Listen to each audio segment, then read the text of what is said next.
Previously on Fear the Walking Dead. Wow, for once, one of your actors wanted to leave and you didn't kill them off. Dumb and Dumber are growing up.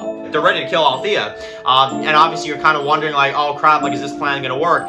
Grace drives forward, the thing goes off, and the frickin' CRM soldiers get, blown to pieces. And I loved it. I freaking loved it. It was so cool. And it was a cool, unique way for them to take out a group of villains in this one, I'll be honest.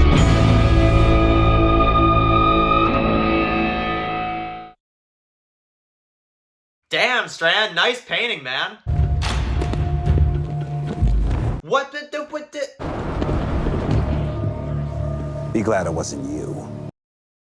Man, I don't know which one Alicia's gonna be more devastated about, the death of her boyfriend or the death of paintings. Hey guys, it's Dan, your host of Dan's Reviews, and today I'm back for another video for Fear the Walking Dead. This is going to be doing my video review for this week's episode of Season 7 of Fear the Walking Dead. This is for the penultimate episode of 7A of Fear the Walking Dead, which is episode 7, titled The Portrait. A little early for scotch. Don't you ever use my medical skills again to help you get what you want. I got him in my sights.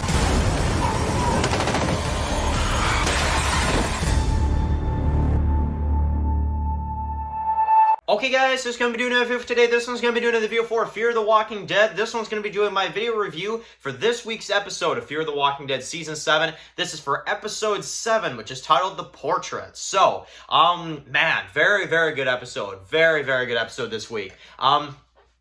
I definitely think this is one of the better episodes of this season. So we have a lot to discuss. We have a lot to discuss in this review, so let's really just jump straight into it. So this week's episode, The Portrait, we basically focus on, well, for the most part, the tower this week. As we have Strand that is still living large, right?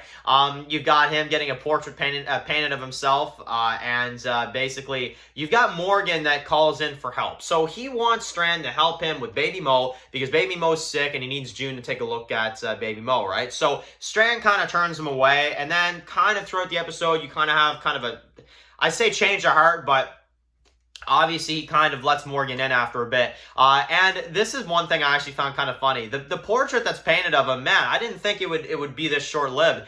He literally throws it off the frickin' thing, which I must say also, nice callback to the Will death. I almost feel like that, because they almost use like that same shot, like the way Strand threw the portrait off. And you've got like the artist there, and like you can just tell what's going on in her head. She's like, I just got finished drawing this, or painting this, like what the frig, like, you can tell she's just like, are you kidding me right now? Like, man, yeah, I would have gave Strand an earful if I painted that and then he just freaking chucks it off the building. Yeah, it's, man, poor artist, I guess, right? So, you've got, Morgan that comes in, you've got June that says, like, the baby's not doing well, it's, ear infection, I think, or something like that, and you've got, Strand and Morgan that basically talk, right? They share a drink, they basically talk, and while you see in this one, the stalkers attack the tower as they are busting through the windows with the walkers and with the dead, and basically you've got that whole kind of shenanigan kind of going on as you got, the stalkers that are kind of trying to get in. Now,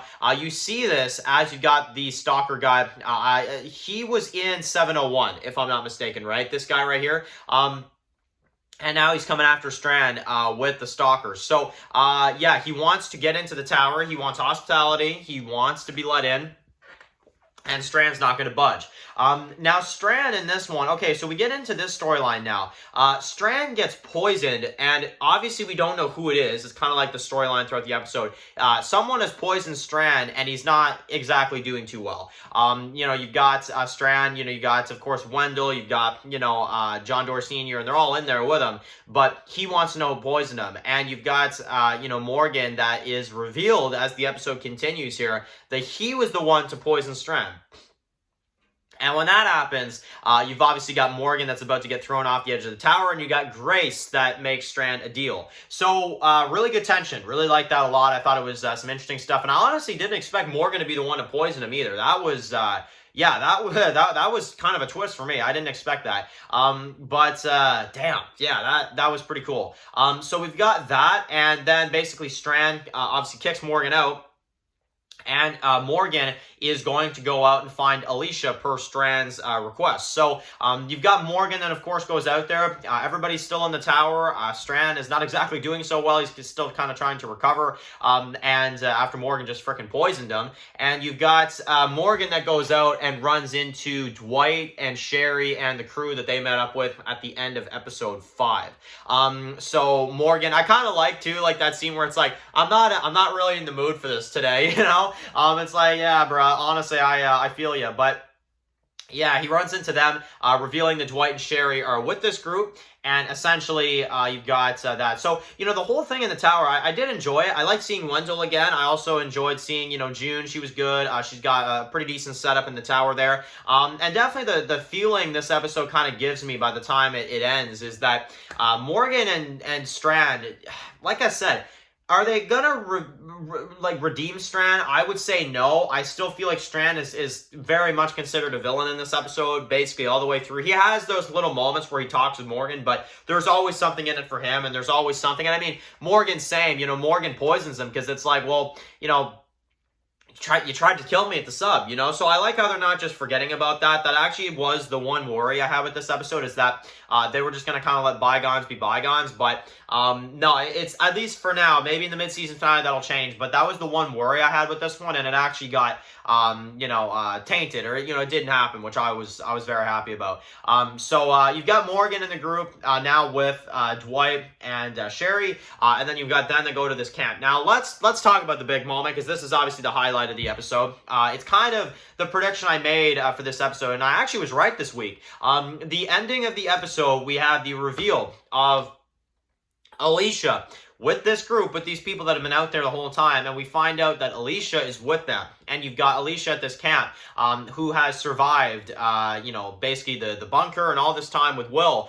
And we have her that meets up with Morgan. And I actually really like this scene, and I don't know if you guys kind of noticed this, but it's season 7 of Fear kind of did the same thing as last year. Season 6, episode 7. Last year's episode 7 had a reunion with Morgan and Alicia just like this. This year, Trapped in a Radiation, they have another reunion in the episode 7. So, pretty interesting. As you got one of the explosives that basically goes off, and they all have to, well, get down. Well, we're gonna have to see where it goes from here, but it seems like the mid-season finale is gonna be a very big, like, kind of Alicia episode, so we'll see how that kind of goes. And yeah, definitely, man, seeing Alicia come back, this is the thing, right, is that the character has been very underused, since I would say about season 5, because season 6, let's be honest, Alicia didn't really do all that much. She was kind of just there. Aside from like episode 11 and parts of 7, she didn't really do all that much.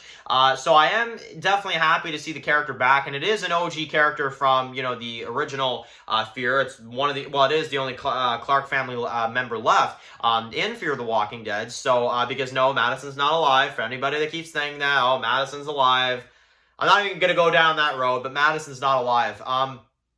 But I will say one thing right now. I really am happy to see this return. I actually am. It was actually better than I kind of thought it would be. I kind of thought it'd be kind of random, but I actually liked it for what it was. Yeah, and definitely Strand was good in this episode for what he had. And everything in the tower was good. And one flaw with the episode, it's not really a flaw, but it is one thing I'll definitely kind of point out. The intro this week, it wasn't even a character. What the frick? Like I said, it's just intros. It's not really a big deal to me, but it is kind of weird that we're just focusing on a building for an intro now. Kind of brings me back to those season 5 and 4 vibes of Fear, where all you had is locations for the intro. I hope they don't start doing that, because that is kind of bland, if you ask me. But I guess time will tell, right? So the portrait, very good episode. I think it definitely was an interesting one, and it's kind of the whole thing this episode of like, oh yeah, like you got Morgan, you got Strand, they're kind of against each other, but it's kind of like we leave things on a way where it's like I don't know where they stand. It is kind of interesting. So we'll see where that goes. And man, one funny thing I will have to point out is when Morgan was talking to Grace on the phone when he was about to get killed. You got him like, Grace, I promise you, I'm gonna get down to you. It's gonna be okay. Everything's gonna be okay. Freaking Howard turns it off. He's like, no, you know, it's like, frick, I'm cutting this philosophy, like, friggin' pacifist, you know, talking crap. That's it. You're gonna see her when you see her. I'm done with your speeches, Morgan, right? Yeah, good episode. Very good episode. I like it. It was a good build-up to the mid-season finale, and I think the mid-season finale is gonna be very Alicia-focused, so we'll kind of catch up with her. And hopefully we'll have a good ending for this half season. So, anyway, guys, I'm going to give this 9 out of 10. You know what I'm saying? Like, it's a good episode. It's a really good episode. And like I said, only flaws really is, you know, some of the poisoning stuff was a little kind of for me at times. But at the same time, I thought it was good. I thought it was a good episode. And, yeah, I liked it. I thought it was definitely one of the better ones of the season. So, anyway, guys, thank you guys for watching the video. Write your comments in the comment section below. And, of course, guys, if you're new here, click the subscribe button so you don't miss some of my videos for Fear the Walking Dead. Follow Dan's Walking Dead videos, guys. And, of course, I'll see you guys way soon for another video for Fear the Walking Dead. Enjoy the rest of your day, guys, and peace out. She won't have anything to do with me after that.